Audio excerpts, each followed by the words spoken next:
Hello, fellow Notion creators. Are you struggling to establish proper relationships between your databases?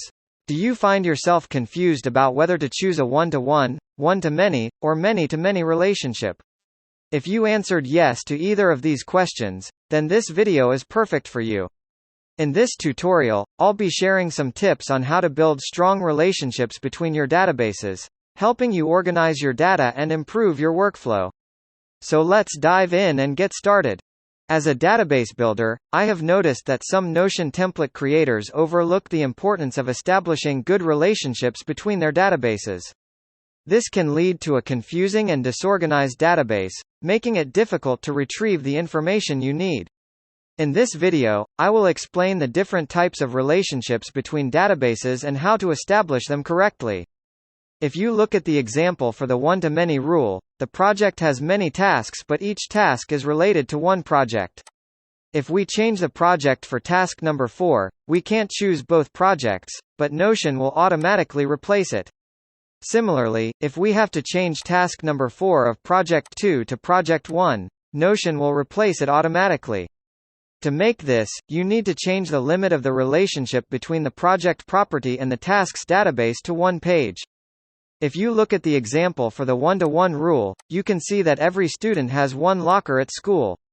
A student cannot have two lockers, and a locker cannot have more than one student. This means that the relationship needs to be one-to-one.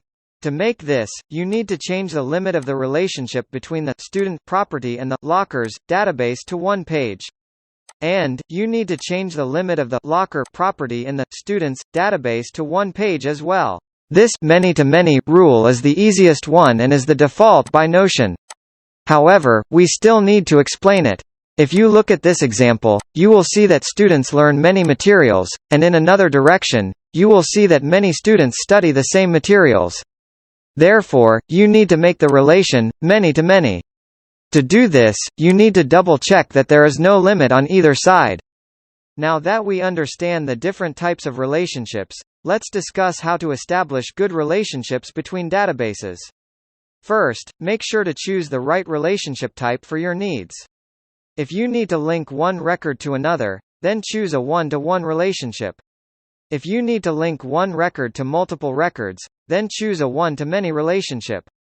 And if you need to link multiple records to multiple records, then choose a many-to-many relationship. Next, make sure to properly link the databases. This can be done by creating a linked database property in the original database and linking it to the related database. Then, make sure to add all relevant information to the linked database, so that you can easily retrieve it later. In the end, establishing good relationships between databases is crucial for creating an organized and functional database. By understanding the different types of relationships and properly linking your databases, you can ensure that your database works efficiently and effectively. Thanks for watching, and happy database building. If you enjoyed this video, I would greatly appreciate it if you could click the like button to show your support. Please also consider subscribing to my channel and sharing this video with other creators. Thank you.